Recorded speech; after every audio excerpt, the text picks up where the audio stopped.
Assalamualaikum warahmatullahi wabarakatuh. Saya Nur Bagus Sulidin, NIM 43020020047. Langsung saja di sini saya akan menjelaskan tentang fungsi dan tujuan hubungan industrial Pancasila.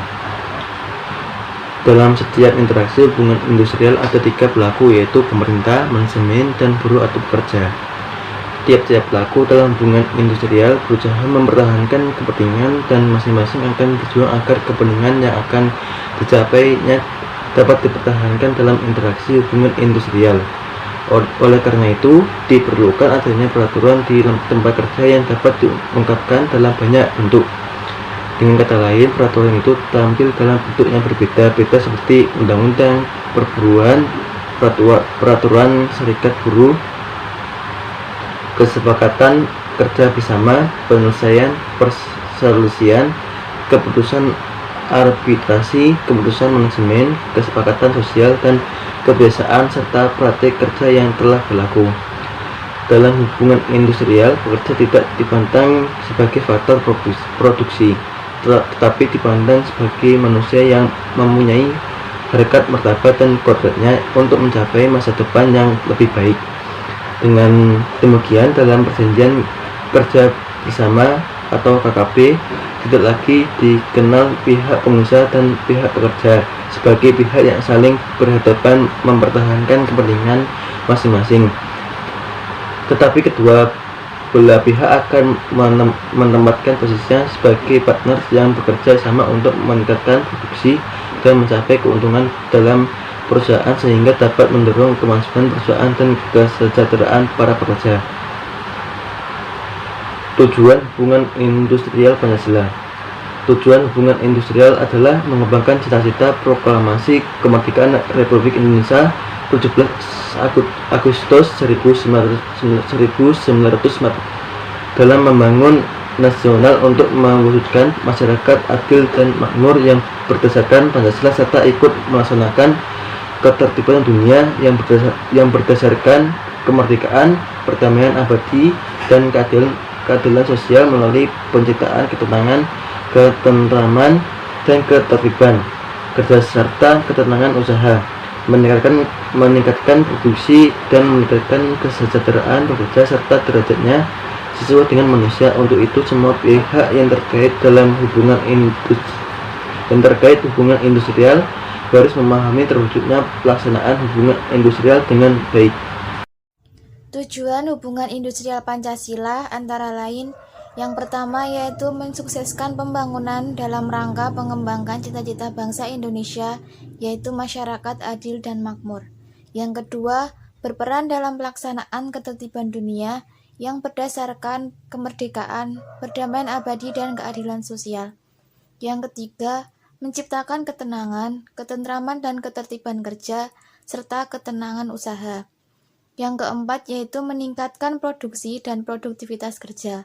Kemudian yang kelima, meningkatkan kesejahteraan pekerja, serta derajatnya sesuai dengan martabat manusia. Landasan hubungan industrial Pancasila. Yang pertama, hubungan industrial Pancasila mempunyai landasan ideal, yaitu Pancasila, dan landasan konstitusional, yaitu Undang-Undang Dasar 1945. Secara operasional, hubungan industrial Pancasila berlandaskan GBNH, serta ketentuan-ketentuan pelaksanaannya yang diatur oleh pemerintah. Kedua, hubungan industrial Pancasila juga berlandaskan kepada kebijaksanaan pemerintah dalam menciptakan keamanan nasional dan stabilitas nasional. Yang ketiga, landasan hukum Undang-Undang Republik Indonesia Nomor 13 Tahun 2003 tentang Ketenagakerjaan. GBNH yang ditetapkan setiap 5 tahun sekali merupakan landasan operasional hubungan industrial Pancasila. Karena itu, penyesuaian-penyesuaian dalam kebijaksanaan perlu diadakan paling lama 5 tahun sekali. Hubungan industrial Pancasila juga berlandaskan kepada peraturan perundang-undangan dan kebijaksanaan-kebijaksanaan pemerintah sesuai dengan trilogi pembangunan nasional. Hubungan industrial Pancasila mengakui dan meyakini bahwa bekerja bukan hanya bertujuan untuk sekedar mencari nafkah, akan tetapi sebagai pengabdian manusia kepada Tuhannya, kepada sesama manusia, kepada masyarakat, bangsa. Assalamualaikum warahmatullahi wabarakatuh. Perkenalkan, nama saya Raffi Fadli Syarif dengan NIM 43020200082.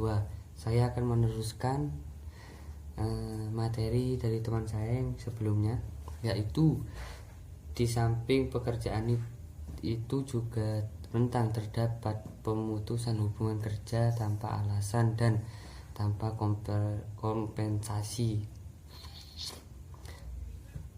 Hal inilah yang menyebabkan pemenuhan kesejahteraan pekerja masih belum tercapai. Dalam upaya mengatasi problematika yang kerap terjadi dalam hubungan industrial, Indonesia telah mengeluarkan Undang-Undang Nomor 13 Tahun 2003 tentang Ketenagakerjaan, khususnya bab 10 yang akan memuat hak pekerja sebagai berikut. 1. Perlindungan atas hak-hak dasar pekerjaan atau buruh untuk berunding dengan penguasa. 2. Perlindungan keselamatan dan kesejahteraan kerja. 3. Perlindungan khusus bagi pekerja atau buruh perempuan, anak-anak, dan penyandang cacat. 4. Perlindungan tentang upah, kesejahteraan, dan jaminan sosial tenaga kerja. Sistem hubungan industrial yang berlaku di Indonesia pada prinsipnya merupakan hubungan antara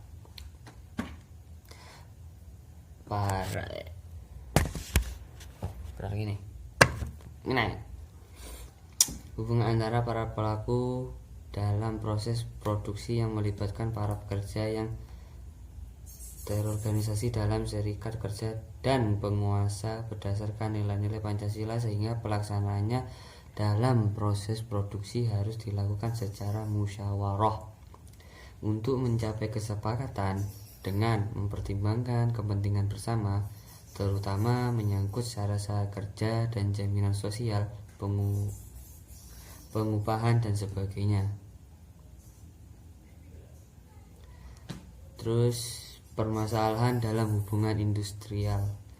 Hubungan industrial antara pekerja dan pengusaha tidaklah selalu berjalan harmonis karena adanya perbedaan dalam posisi tawar.